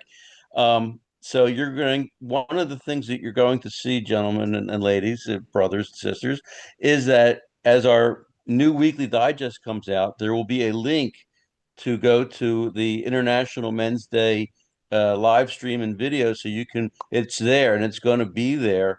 And it's not only on the website, but it's going to be, a reminder where you can find all this powerful information. And the second point I wanted to make, Noam, is just to piggyback on what you said about all the other topics that we could be doing. And I'm thinking to myself, what would it look like if we did a series of webinars, maybe even in the evening? International Men's Day continues. And, at different topics, maybe once a month, a health and wellness topic, a uh, uh, partners topic or something like that. So that's my thought is this, we can continue this. And I think you're going to find that more people and different people will come on, maybe even if it's a different time of the day. And, as far as attendance goes, ironically, we have our book festival here in our community. And I just had this conversation, like, one of the people who didn't come to one of the events says, well, I didn't know if I would like it, so I didn't come. And it goes back, exactly. It goes back to, you don't know what you don't know until you know it. Right. And it comes, I think, the way we market things and different ways that we can market things will entice and motivate people to tune in the future. So that's just a thought from me. So Thanks, Bruce. That's really helpful. Really appreciate it. Thank you for your support. my pleasure. Mike. Yeah. I just had a couple of comments. Got Bruce and I think Noam, a couple of people have mentioned marketing for these type of programs, but I think the flyers and all the information you got out is great. but like with anything that we do, it has to be the personal invitation. So you can have all this marketing. I know that our men's club and our shul, we don't do a lot of this. I mean, we put these things out, email them to people. We put it in, maybe announce it at services on Shabbat. But the key is you have to go up to people and say, hey, we have this event. And I mean, this doesn't go just for FJMC International Day. It goes for any event you're doing. So I know it's obvious, but I just wanted to mention that. That's a personal outreach, one-on-one is a key to success. Thank you, Mike, for that, Mike. Yes. Yeah. I think as much tactically as strategically on these things, but following up kind of on what Bruce said, and as Benny chimed in as well, and I pointed out earlier, all the partnerships or potential partnerships that we made through these speakers, and the speakers were just incredible. I mean, thank you. Noam, I don't know if anybody realizes, like people like Meredith Jacobs, who's published like a whole bunch of books, right? I mean, these are people that we had who are renowned in their spaces. So connecting to the different spaces. I mean, Rabbi Wilmoth Field said she'd reached out to the Women's League and nobody came, even though she'd sent out the information, the invitations to register. They had something else going on at that time regularly. Yeah, but if we knew these things when we were partnering and could like even have some more systematic coordination, like the regional president of the Women's League goes to my synagogue. I see her a couple times a week. Okay, if I knew that we were trying to get the Women's League, like the women involved, I would have just made the pitch, right? So we can, try to develop these partnerships not only at the national level, but if there's a way at the local level. Like Meredith Jacobs is just on the other side of the Potomac from me. So I'll tell you, it became more and more necessary. I wanted Women's League to be involved from the get-go, but it became more and more necessary to have the more and more women's organizations that were not them that we had. And politically speaking, I think it would have been bad had we not involved them. right, but no, I'm not just focusing only on Women's League, but these other organizations too that we should, just continue to try to follow up with Right.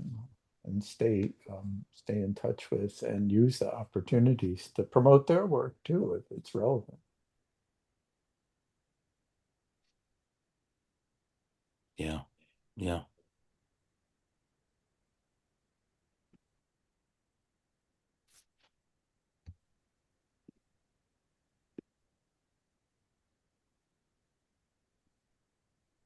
Men's Health and Mai Tais. There we are again with the nexus of alcohol, right? Well, that's what I'm thinking. If Bob said it takes alcohol, let's just maybe that's what was missing, because I did everything you're talking about. I mean, we had a flyer in our weekly spiel for a couple of weeks. We had it on our board. That's a rotating TV electronic board in the synagogue. I sent out 2 emails personally as the president, and one was as a reminder to our paid up men's breakfast, which when 25 people showed up, I thought, where is everybody? Forgive me for keeping being the where is everybody guy, but I mean, if there's 60 members and 25 showed up for brunch, I'm like, where the other half? It didn't make sense to me. Now, I will say the Sunday was busy. We had a big fundraiser that night. The Bucks were playing the Bills at the same time. So kind of like what Mike said, people were watching I didn't even think about that when trying to get people to come into the building. Because when we've had other events where there was a game on, like our Suds in the Sukkah, we had our big screen TV so that they could watch the Bucks play, because they were playing, I guess, a 4 o'clock game. They changed the time of the game, so you got to have them there. So, but and I guess the other thing I'm going to be anxious to learn, and I'm assuming I will at LDI, some of what you guys that say you have young people coming, what you're doing to bring them. I know here we've been talking about maybe more of the 10 o'clock after the dads have dropped their kids off at Sunday school, have events for them to stay and connect that way. We have some already that way, but I don't know I think it's hard, especially the guys in their, mid-30s and 40s that are dealing with their kids to get out and come out to events. So, developing a way that we could actually reach those dads and find a way to steal a little bit of their free time would be enormous. At the very least, I think it behooves us to figure out ways we can create father-child programming. That's just well, two birds with one stone, and, right? and that is Engagement something. for us, and it's resources for them. Um, again, I think a lot of this is through the rabbis and also through the spouses. I think we need some top-down, and I say that even in relationships, because in a lot of heteronormative relationships, the wife is the one pushing the husband to really get out there and do things. And I think if we marketed some way, if we engaged wives and said, like your husband could really use this. Don't you want them to get out of the house for a weekend, right? And get out of your hair, that sort of thing. There's tremendous potential there. Tremendous potential. Josh, what's on your mind? So let me just turn this off here. There seems to be an echo. Sorry. The problem. Turn this off.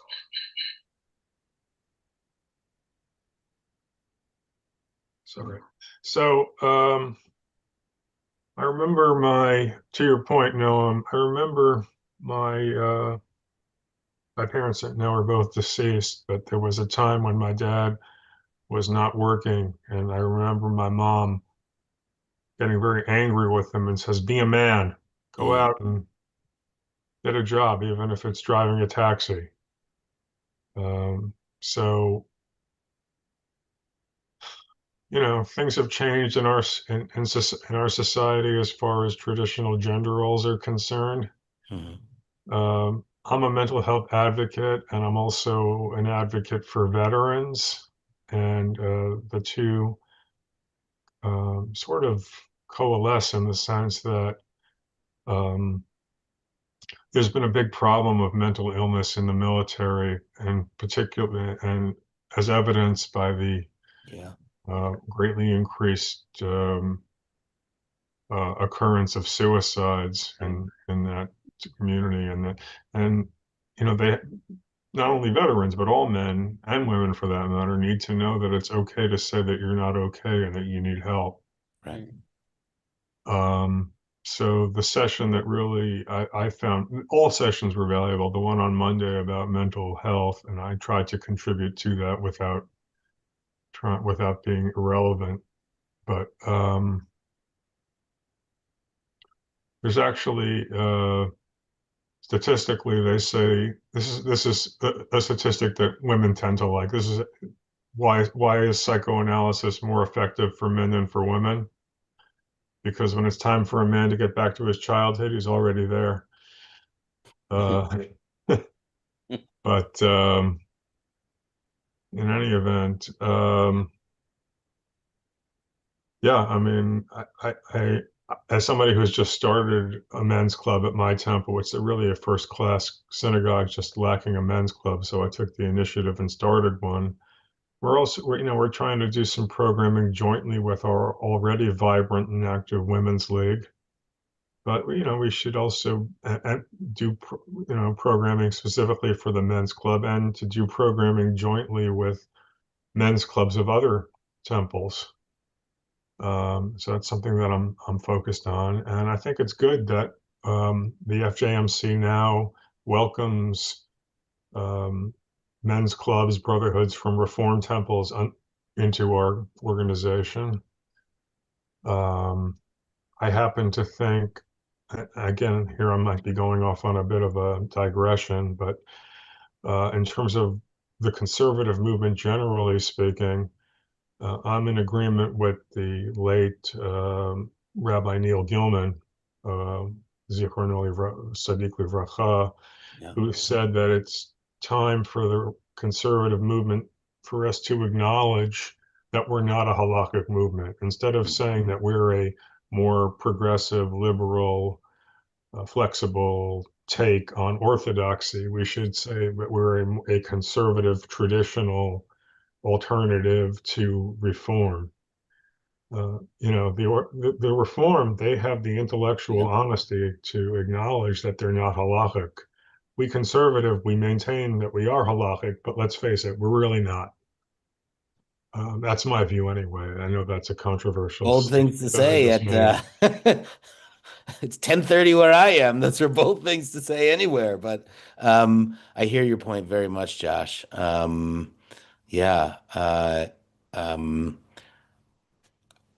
how we practice as a community and how intellectually we honest with ourselves about how we practice as conservative Jews is very important to spiritual authenticity.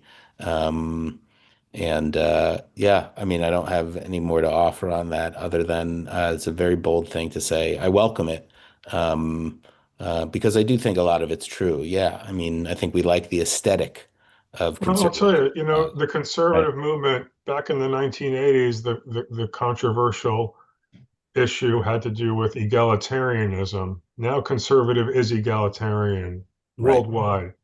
There had been some Canadian holdouts at right, one for a time, while.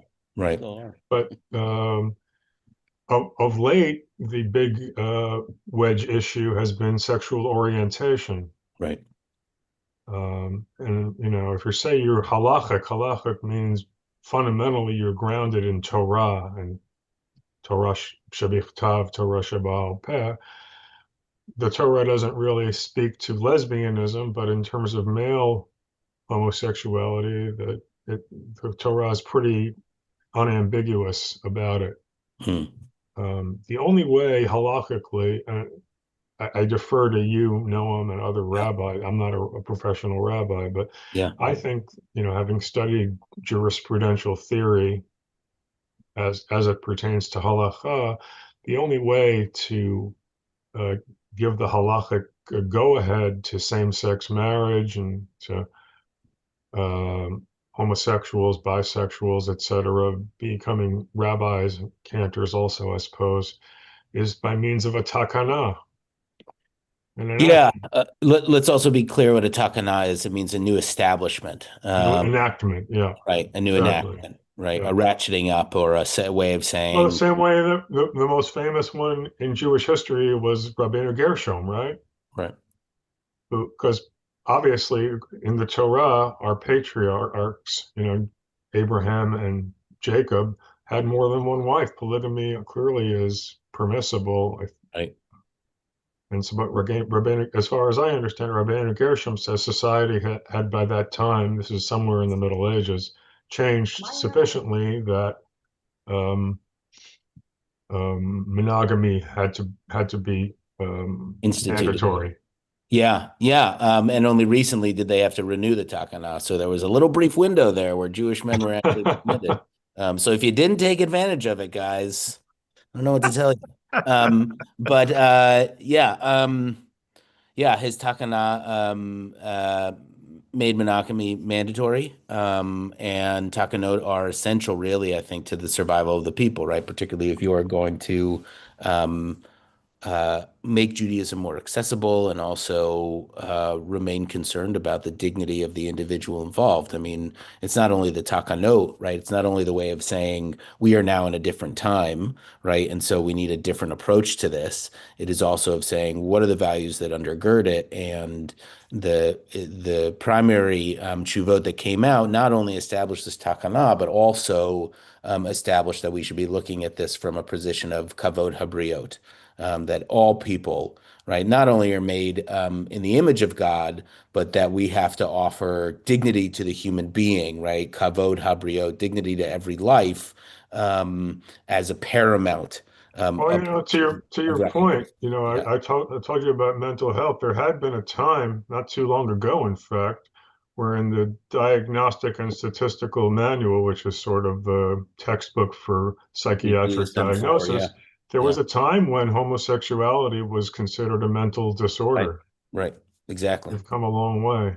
Well, and there was also a time where, uh, spiritual malaise or psychiatry in general, psychology wasn't really as soft and as interpersonal as it is now. People used to just be locked up. We've come a long way. We've evolved as a society, which is largely my point about also needing to provide new spaces for men, right? We've had a structure built up that provides certain spaces for men based on, what we expect of them on societal and cultural levels.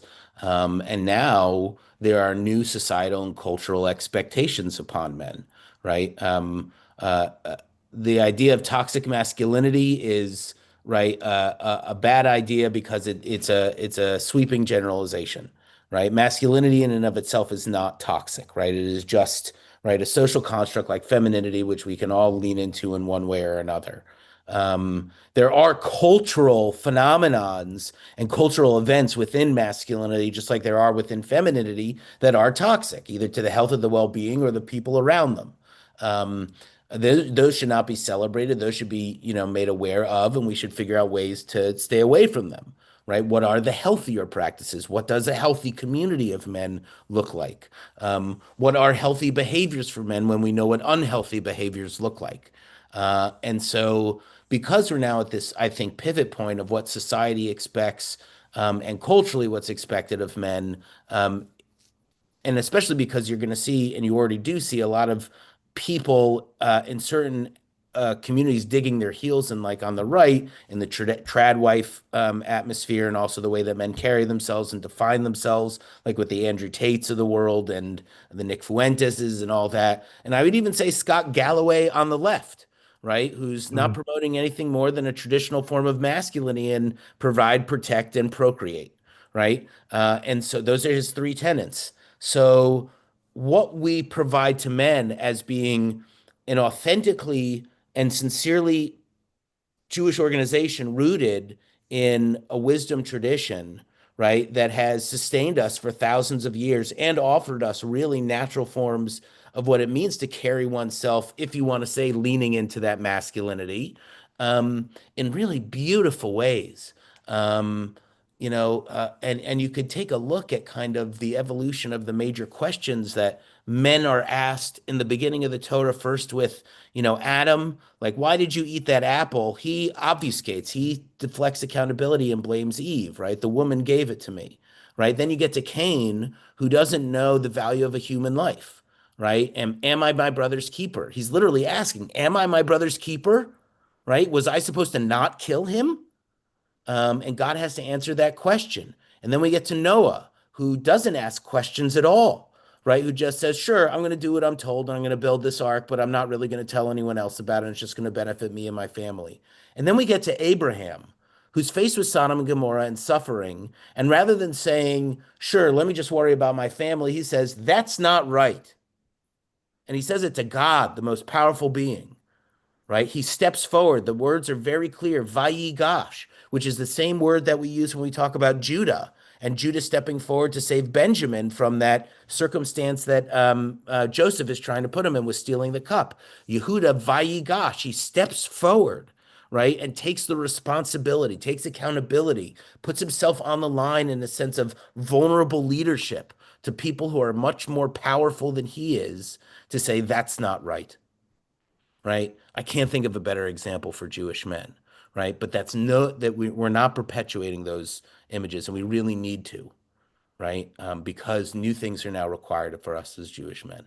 And so we're a wonderful space to get that started. That's why I'm really inspired by our work. That's where I think these conversations can go even further. If we could get something going with JWI to work with ZBT, that would be a wonderful success for us. Lord knows we're trying with AEPI, but JWI could be a fantastic success for us in that way. So it's about thinking about how we create these other spaces and opportunities for men given all those changes. Thanks for bringing that up, Josh. Carrie, what's on your mind?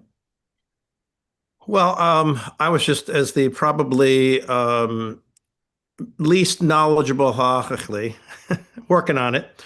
But and when you guys mention these things, I'm like, some of them I've heard, some of them I haven't heard. But I know I was in a class in at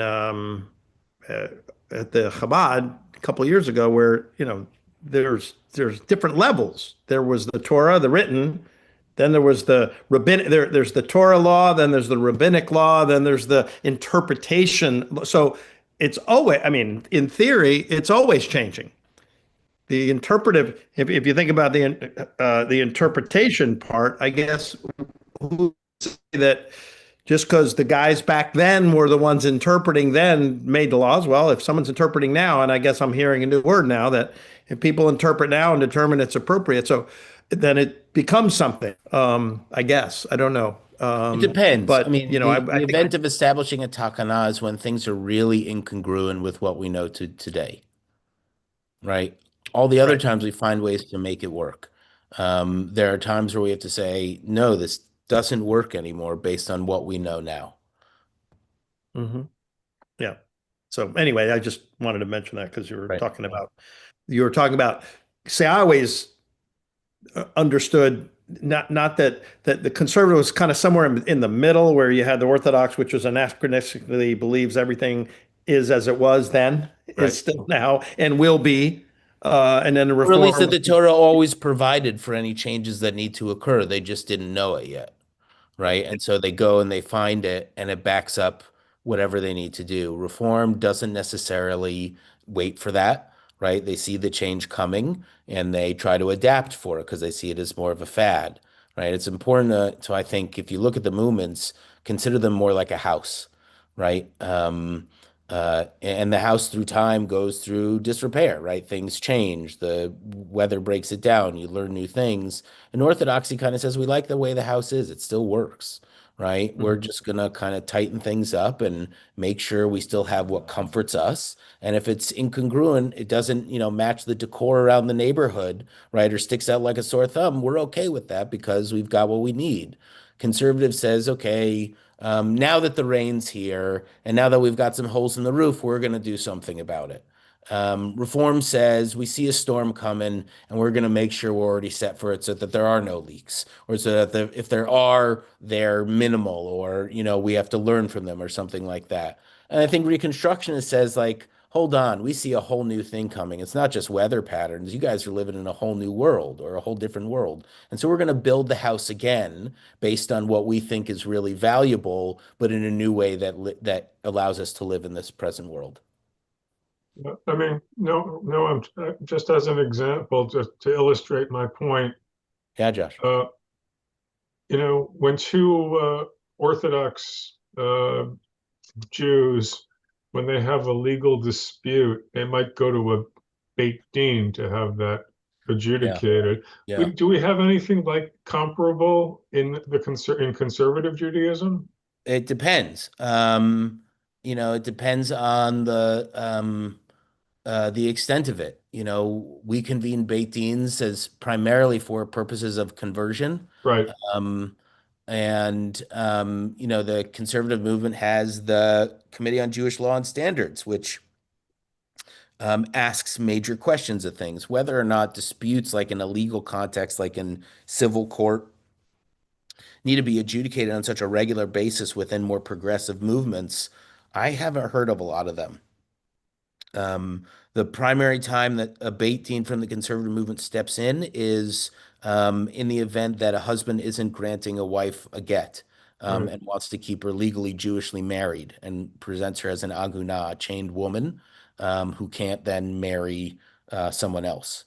And so then the conservative movement is established if the couple had what's known as a Lieberman clause in their ketubah, that in the event that this circumstance happened, the aguna, they would step in. Again, using it for everyday disputes is not something I think we do on a regular basis. Mm-hmm. Yeah. There's probably a lot of good speculation as to why, right? But one could be that people just aren't concerned with the Jewish values inherent in any disputes, right? Or what the Jewish tradition says because they've solved it on their own. I think it's safe to say anybody that was coming came at noon. I agree. And so I want to thank you all again. Just noticing 20 minutes later, I don't think anybody here is new that I recognize. So, Lester is. But Jay Englander did come at 12, so that was really nice of him. Lester came at 1:30. No, I just want to add something. And that is, I wear several hats at my conservative synagogue. I'm sort of the secondary chazan. I'm also a co-founder of the men's club. Also an adult ed instructor. What club is it, Josh? What club do you belong It's to? Temple Emmanuel of Palm Beach, Florida. Oh, okay. But I'm also a member of the men's club of Temple Torah Emet in Boynton Beach. Even though they allow membership in the men's club without having to be a fully dues paying. We've been trying to recruit you guys to affiliate Emmanuel and Palm Beach. Yeah, no, we're working on it. Okay. Now that the holidays are behind, well, the major holidays anyway, I have more time and energy to devote. So I'm well, optimistic. We're here to help. We're here to help you. So please Appreciate reach that. out. Yeah. Danny's in charge of working with new clubs. So Yeah. Danny, if you'll give Josh your email. Yeah, I know his name sounded familiar. That's why I was wondering. We chatted in Chicago. Yeah. There you go. So anyway, all right. As an adult ed instructor, I've taught two different courses, mini courses. One is I call the Jewish Trinity. The Jewish Trinity consists of Hashem, the Torah, and the Jewish people. And it's a useful way of thinking about the major three denominations of American Judaism. For the Orthodox, it's all about Torah. For the Reform, it's all about ethics, emulating God's attributes. And for the conservative, it's about as we've been discussing, the development of Judaism as a civilization throughout time. The book Judaism as a Civilization. Yeah, by Mordecai Kaplan, who's now viewed as some view him as the founder of Reconstructionist Judaism, because the subtitle to that book is A Reconstruction. Yeah. I think he's more accurately viewed as a conservative rabbi. Well, he was educated within the conservative movement before he started the Reconstructionist one. I'm grateful that Benny's note taker is paying attention and recording all of our conversations, because we're going to put you on his list of potential adult ed scholars to call in should we need a class or two, or establishing some, because you could be a great resource for us, Josh. Yeah, I don't ask people to do any reading in preparation. I prepare source sheets. There's a very good textbook called The Jew in the Modern World that has wonderful primary sources that it can generate. So the purpose of this is to facilitate interesting, meaningful, hopefully intra-faith dialogue between Orthodox, conservative, and Reformed Jews. What I've discovered is that the people who are least interested in having those intra-faith conversations are the modern Orthodox, not so much Chabad, but the modern, and it's not out of disrespect. It's just that they view Orthodox Judaism as the real thing, the real McCoy. Do me a favor, if you could send me a proposal for a 3-class offering, that would really be wonderful. Well, that's how I structured it. The first set, it was a 3-session. The first session is about Orthodoxy, the second session Reform, and the third session Conservative. And gotten some pretty positive feedback. Jew in the Modern, what was the name of that book? The Jew in the Modern World? The Jew in the Modern World. Okay. Yeah. And so, well, Josh, I wonder if we could actually take a moment to conclude here. I hear what you're saying. It's a wonderful conversation. People have been online for a long time. I want to give Bob especially a break since he's been sitting in the captain's chair, but also Bruce a chance to just kind of conclude things formally as the international executive president of FJMC. Bruce, would you like to say something? So this has been this has been an exciting and I think a groundbreaking session for Sunday, Monday, Tuesday, Wednesday. And as I said earlier, I think this is a beginning of something that we can perpetuate as the year goes along. And I want to thank you all for being on. And I want to thank our International Men's Day Committee, Bob and John and Jerry and Lisa, and of course, Rabbi Noam, for putting together an exciting program with amazing panelists. And like I said, this is only the beginning, folks. We will continue. So exactly. Thank you all very much. Have a wonderful day. Thanks, Bruce. Be well. Thank you. Thanks, Bruce. Thank you, folks. Great seeing you. My pleasure. Well done, gentlemen. Actually, Bob, can you hold on for just a Sure. second so I can ask you a question? Okay. Thank you. All right. Thank you, guys. I'm Yashiko. assuming this one wasn't recorded though. No, it was recorded. Is this going on? I mean, some of this maybe. Well, some of it'll be edited out. Yeah, I was going to say, might want to edit some of the Yeah, second half. I would agree. Some of it will be edited out. Thanks, guys. Have a great All right. day. Take care. Take See care. ya. Bye. Bye-bye.